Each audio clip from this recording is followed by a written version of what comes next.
Hans Ulrich Rudel was Germany's most decorated World War II ace. In fact, he was the sole recipient of Germany's highest gallantry award, the Knight's Cross, with golden oak leaves, swords and diamonds, equating to an astounding 5 Knight's Crosses. And he achieved all this in the unlikeliest of aircraft, the Junkers Ju-87 Stuka.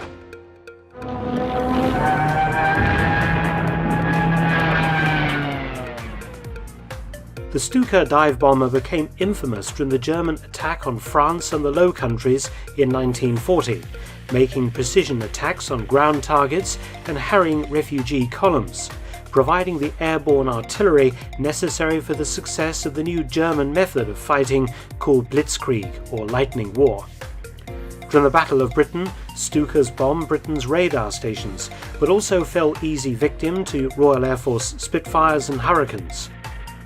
Vulnerable to modern fighters, the Stukas received a new lease of life on the Eastern Front, becoming a formidable tank buster and anti-ship aircraft.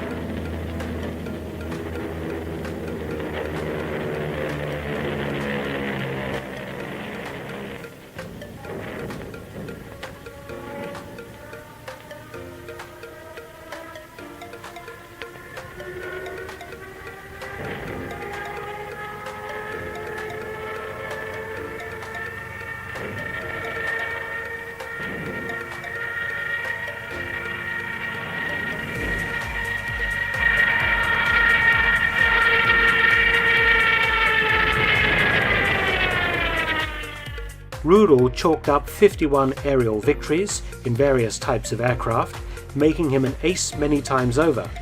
But it was his ground kills in the Stuka that were incredible. 519 tanks claimed destroyed, 150 artillery guns, and even a battleship and a cruiser sunk, along with 70 landing craft and 800 vehicles of all types. Rudel was also political, a devout National Socialist to the end of his days and a favourite of Hitler's. In February 1945, Colonel Rudel was badly wounded in the right foot, and his leg was later amputated below the knee. But though his wound had not properly healed, he returned to flying on the 25th of March 1945. He even met his hero Hitler one last time on the 19th of April in shattered Berlin. Rudel fought on until VE Day, knocking out a further 26 Soviet tanks. But early on the 8th of May, Rudel learned that the German armed forces had surrendered. He had no intention of surrendering himself to the Soviets, and instead decided to fly to the Americans and surrender, along with his remaining pilots. Hasty preparations were made to evacuate the Luftwaffe base at Kommer am See near Prague in Czechoslovakia. Enough fuel remained to reach a US airbase at Kitzingen, home to the 405th Fighter Group of the US 9th Air Force. 3 Junkers 87 Stukas were available, Rudel flying his famous Ju-87G2 cannon bird that was equipped with a 37mm cannon under each wing, along with 4 Focke-Wulf 190 fighter bombers. Rudel had another good reason to go to the Americans. His right stump was still swollen and bleeding. He believed the Americans would treat his wound. He gathered together the air crew and ground crew and gave them a short speech thanking them for their loyalty and courage. He bade farewell to the ground personnel who would head west in trucks, and then the flight of Stukas and 190s prepared to leave. Rudel radioed the American 19th Tactical Air Command, telling them that he would be coming in. The US command gave the order for anti-aircraft units not to engage approaching Luftwaffe aircraft. But, importantly, this information failed to be received by the US base at Kitzingen.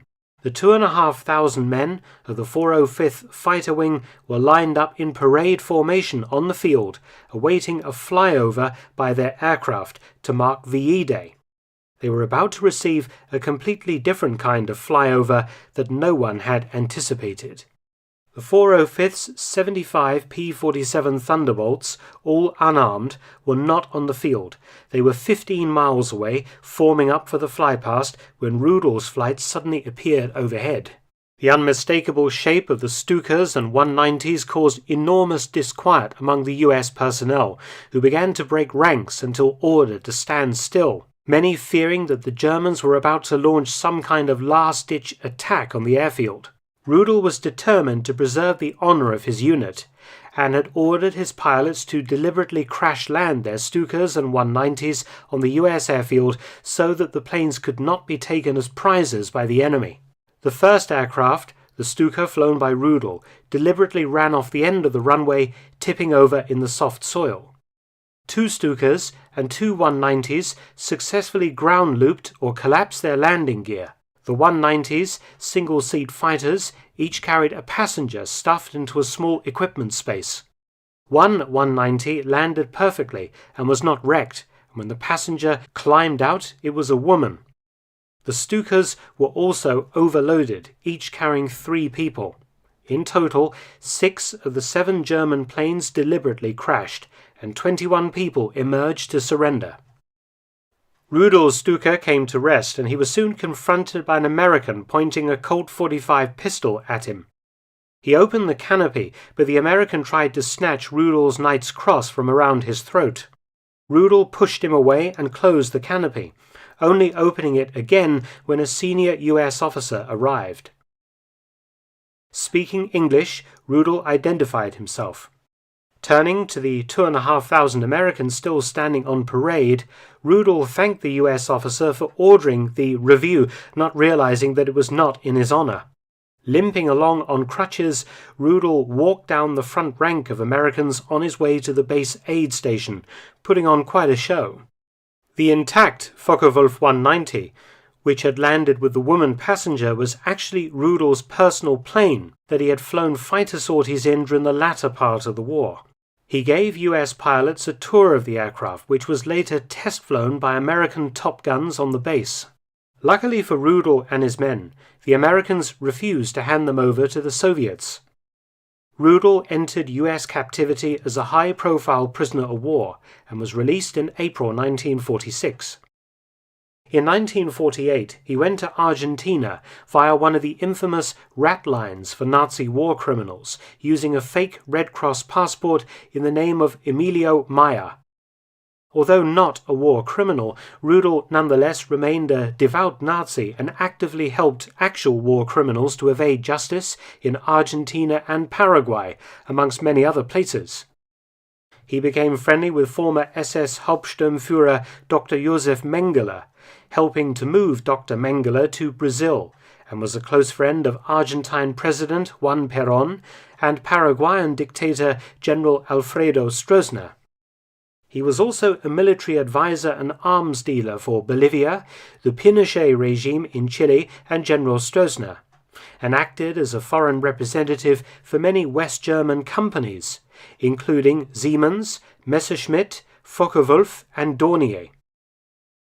He even consulted on the development of the American A-10 Thunderbolt tank-busting aircraft. Through Rudel, the CIA had contact with many former SS and Wehrmacht officers living in South America, both for espionage purposes and technical matters. And Rudel was also in contact with former SS Commando extraordinaire Otto Skorzeny. Rudel returned to West Germany in 1953, being a leading neo-Nazi, even standing for election, and would also travel to South America often. In 1977, he became spokesman for the German People's Union Nationalist Party and was involved in several major public scandals. Married 3 times, Rudel died of a stroke on the 18th of December 1982. Controversially, during his funeral in Dornhausen, 2 West German Luftwaffe F-4 Phantoms made a low-altitude pass over his grave. The German government quickly denied that the flight was anything other than a training mission. Thanks for watching. Please subscribe and share.